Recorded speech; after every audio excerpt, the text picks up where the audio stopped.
Okay. Good morning. Okay. Okay, let's see. Good morning Jose ചേട്ടാ. അതെ, ഇന്നൊരു ഉഷാറില്ലല്ലോ ഇംഗ്ലീഷ് പ്രാക്ടീസ് ചെയ്യാനായിട്ട്. എന്താ കാരണം എന്നാവോ? ഉഷാറില്ലെന്നാ?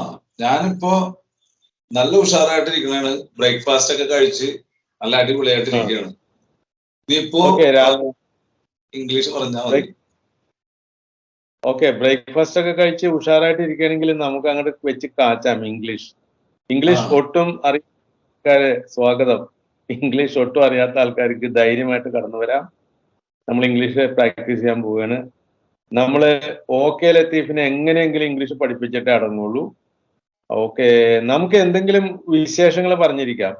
അല്ലാതെ ഈ സ്പോക്കൺ ഇംഗ്ലീഷിന്റെ പുസ്തകത്തിൽ കാണുന്ന പോലെ റെയിൽവേ സ്റ്റേഷനിൽ പോകുമ്പോൾ ഇങ്ങനെ സംസാരിക്കണം, ഡോക്ടറെ കാണാൻ പോകുമ്പോൾ ഇങ്ങനെ സംസാരിക്കണം, ഷോപ്പിംഗ് സെന്ററിൽ പോകുമ്പോൾ ഇങ്ങനെ സംസാരിക്കണം, അത്തരം സെന്റൻസ് ഒന്നും നമുക്ക് പറയണ്ട. നമുക്ക് നിത്യജീവിതത്തിൽ ആവശ്യമുള്ള കുറെ സെന്റൻസുകൾ ഇംഗ്ലീഷിൽ അങ്ങോട്ട് പറയാം. ഓക്കെ, ഞാൻ തൽക്കാലം 1-2 ചോദ്യം അങ്ങോട്ട് ചോദിക്കാം, അതിന് മറുപടി. അതിനുശേഷം ഓക്കെ ഇങ്ങോട്ട് ചില ചോദ്യങ്ങൾ ചോദിക്കണം. അപ്പൊ ഞാൻ ചോദിക്കാൻ പോകുന്നത്, what did you eat for your breakfast? ചോദ്യം പിടികിട്ടിയില്ലെങ്കിൽ എന്നോട് ചോദിക്കണം. ഒന്നുകൂടെ repeat. What did you eat? ഇന്നലെ പഠിപ്പിച്ചാണല്ലോ, അപ്പൊ ഞാനത് ഇന്ന് അത് മറക്കാൻ പാടില്ല. Okay, what did you eat for your breakfast? I ഏറ്റ് ഈറ്റിംഗ് ചപ്പാത്തി. അല്ല, ഐ ഏറ്റ് ബ്രേക്ക്ഫാസ്റ്റ് ചപ്പാത്തി. ഓക്കെ, ഐ ഏറ്റ് ചപ്പാത്തി ഫോർ മൈ ബ്രേക്ക്ഫാസ്റ്റ്. അങ്ങനെ പറയണം. ഐ ഏറ്റ് ചപ്പാത്തി ഫോർ മൈ ബ്രേക്ക്ഫാസ്റ്റ് എന്ന് പറഞ്ഞേ. ഐ ഏറ്റ് ചപ്പാത്തി ഫോർ മൈ ബ്രേക്ക്ഫാസ്റ്റ്. കറക്റ്റ് ആയിട്ട് പറഞ്ഞു. നമ്മൾ ബിഗിനേഴ്സ് ആണല്ലോ, അതുകൊണ്ട് നമ്മൾ വളരെ സ്ലോയിലേ പറയുള്ളൂ. നല്ലപോലെ ഇംഗ്ലീഷ് അറിയാവുന്ന ആൾക്കാർക്ക് ഇത് കേട്ടാൽ രസിക്കൂല. അവരോട് പോയി പണി നോക്കാൻ പറയാം. നമുക്ക് ബിഗിനേഴ്സിന് ഇത് എങ്ങനെയെങ്കിലും പറഞ്ഞ് പഠിച്ചെടുക്കണം. അതുകൊണ്ടാണ് നമ്മൾ വളരെ സ്ലോയിൽ പറയുന്നത്. ഓക്കെ, ഇനി ഞാൻ വേറൊരു കാര്യം ചോദിക്കാം.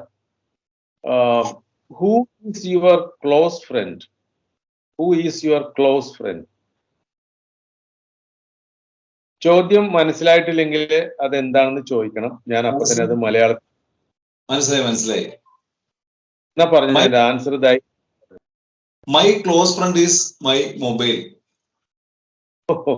Wonderful answer. My close friend is my mobile. ഓ, കലക്കി.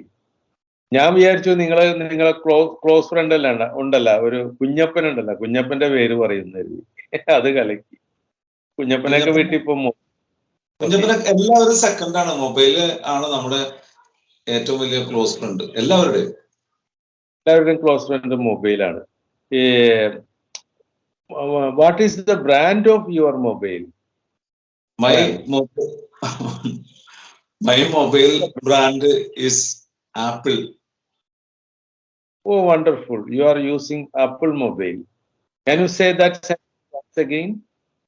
ആ സെന്റൻസ് ഒന്നുകൂടെ പറയാമോ? What is the brand name of your mobile? Sentence മുഴുവനായിട്ട് പറയണം. My mobile brand is Apple. Okay, correct ആയിട്ട് പറഞ്ഞല്ലോ. അടിപൊളി. Okay, my mobile brand is apple. ഇനി അത് വേറെ രീതിയിലും പറയാം. The brand of mobile is apple. അങ്ങനെയും പറയാം. ഞാൻ പല പ്രാവശ്യം ആവർത്തിച്ച് പറയാറുണ്ട്. ഒരു സെന്റൻസ് തന്നെ നമുക്ക് പല രീതിയിൽ പറയാം, മാറ്റി മാറ്റി പറയാം. No problem. നമ്മൾ തുടക്കമാണ്. യെസ്. അല്ലെങ്കിൽ ഇനി വേറെ രീതിയിൽ പറയാം. The brand of my mobile is Apple. അങ്ങനെ പറയാം. The brand of my mobile is Apple. The brand of my mobile is Apple. Okay. And ഞാൻ അതിന്റെ വില ചോദിച്ചാൽ സത്യം പറയണ്ട, വില ഇത്തിരി കുറച്ച് പറഞ്ഞാൽ മതി. What is the price of your mobile? My mobile price is 80,000 rupees. Okay. അത്ര ഒന്നും പറയല്ലേ. ഒരു 10,000 എന്ന് പറഞ്ഞാൽ മതി. ആൾക്കാർ പുറകെ വന്ന് ഇടിക്കും. അല്ല എല്ലാവർക്കും അറിയാം. എനിക്ക് എൻ്റെ ഒരു ഫ്രണ്ട് തന്നതുകൊണ്ടാണ് അത്രയും ആയത്, അല്ലെങ്കിൽ എല്ലാവർക്കും അറിയാം അതിന്റെ പ്രൈസ്. അപ്പൊ ആ മൊബൈലിന്റെ പ്രൈസ് എത്രയാണെന്ന് ഒന്നുകൂടെ പറഞ്ഞേ. What is the price of your mobile? My mobile is price my mobile price is 80,000 rupees. Very good, very good. ആദ്യം ഒന്ന് തെറ്റിച്ചു പറഞ്ഞു, പിന്നെ അത് ശരിയാക്കി, തന്നെത്താനെ ശരിയാക്കി. അതാണ് അതിന്റെ കഴിവ്. ഒന്നുകൂടെ പറഞ്ഞേ ആ ശരിയായിട്ടുള്ള answer. My mobile price is 80,000 rupees. My mobile price is 80,000 rupees. ഉഗ്രനായിട്ടുണ്ട്. ഇത് അത്ര പെർഫെക്റ്റ് ആയിട്ടില്ല, എങ്കിലും കാര്യങ്ങൾ റെഡിയാക്കി വരുന്നുണ്ട്. കൊള്ളാം. My mobile price is 80,000 rupees. ഇനി വേണമെങ്കിൽ ഒന്നും കൂടി മെച്ചപ്പെടുത്തി പറയാം, വേറെ തിരിച്ചു പറയാം. Price of mobile is 80,000 rupees. ഞാൻ ഒന്നുകൂടെ പറയാം. Price of my mobile is 80,000 rupees. വേണമെങ്കിൽ അതും പഠിച്ചോ. Price of my mobile is 80,000 rupees. അങ്ങനെയും പറയാം. അതായത് ഒരു സെന്റൻസ് തന്നെ പല രീതിയിൽ തിരിച്ചും മറിച്ച് നമുക്ക് പറയാം എന്നുള്ളത് ഇത് ഞാൻ എപ്പോഴും പറഞ്ഞുകൊണ്ടിരിക്കും, ഈ ഒരു തത്വം. കാരണം ഈ തത്വം ആൾക്കാര് ഒരു നേർരേഖയിലൂടെ പോകുന്ന പോലെ ഇംഗ്ലീഷ് കൃത്യമായിട്ട് സംസാരിക്കാൻ നോക്കും. അങ്ങനെ കൃത്യമായിട്ട് സംസാരിച്ചാലേ എളുപ്പം നടക്കൂല. ആദ്യം കുറച്ചൊക്കെ വളച്ചൊടിച്ച് തെറ്റിച്ചൊക്കെ പറയണം, പിന്നീട് അത് തനിയെ ശരിയായിക്കോളും, പേടിക്കേണ്ട ആവശ്യമില്ല. ഇനി അടുത്ത ചോദ്യം ഞാൻ ചോദിക്കാൻ പോകുന്നത് okay, how many mobiles do you have? How many mobiles do you have?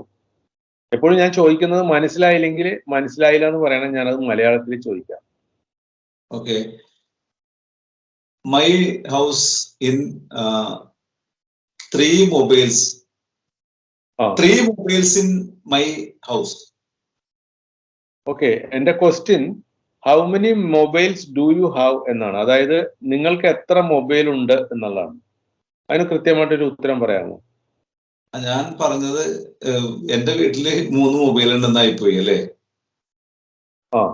എന്റെ വീട്ടിലുണ്ടെന്ന് ആയിപ്പോയി. എനിക്കെന്ന് വേണം പറയാൻ. എനിക്ക് മൊബൈലുണ്ട് എന്ന് വേണം പറയാൻ. 2 mobile in my own. പറയാനായിട്ട് ശ്രമിക്കുന്നുണ്ട്. 2 മൊബൈൽ ഇൻ മൈ ഓൺ എന്നൊക്കെ പറഞ്ഞു. ഇങ്ങനെയാണ് പറയേണ്ടത്. നമുക്ക് പറയാൻ പറ്റുന്ന രീതിയിൽ പറഞ്ഞു ഒപ്പിക്കണം. പക്ഷേ അത് ഞാൻ കറക്റ്റ് ആക്കി തരാം. I have 3 mobiles. ഇങ്ങനെ പറഞ്ഞാൽ മതി. സിമ്പിൾ ആയിട്ട് പറയാം. Have 3 mobiles. I have 3 mobiles. 2 mobiles. No. I have 2 mobiles. എന്താണെന്ന് വെച്ചാൽ അത് പറഞ്ഞാൽ മതി. 2 മൊബൈലാണുള്ളെങ്കിൽ I have 2 mobiles. I have 2 mobiles. ഇനി ഒരു മൊബൈലേ ഉള്ളെങ്കിൽ എങ്ങനെ പറയും? I have 1 mobile only. Correct ആയിട്ട് പറഞ്ഞു. I have 1 mobile. വേണമെങ്കിൽ അതിന്റെ അവസാനം ഒരു ഓൺലി എന്നും കൂടി ചേർക്കാം. I have 1 mobile only. Okay, അപ്പോ നമ്മൾ പറയാൻ പറ്റുന്ന രീതിയിലൊക്കെ പറഞ്ഞ് തത്തമ്മ പൂച്ച പറയണ പോലെ പറഞ്ഞ് നമുക്ക് റെഡിയാക്കി എടുക്കാം. നാളെ നമ്മുടെ ഗ്രൂപ്പിൽ വേറെ 1-2 സുഹൃത്തുക്കളും കൂടി വരുന്നുണ്ട്. അവരെയും കൂടി ചേർത്ത് വെച്ച് നമുക്ക് കൂടുതൽ വാക്യങ്ങൾ ഉണ്ടാക്കാൻ പറ്റും. ഓക്കെ, ഞാൻ ഇനി ഒരു ചോദിക്കാം. Why are you using 3 mobiles?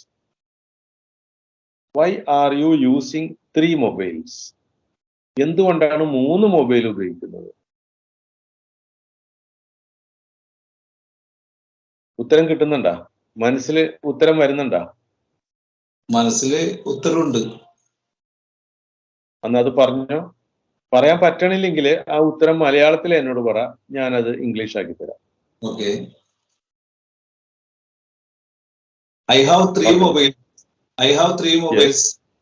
1 mobile calling purpose and yes. Another mobile only video shooting purpose. Yes. Then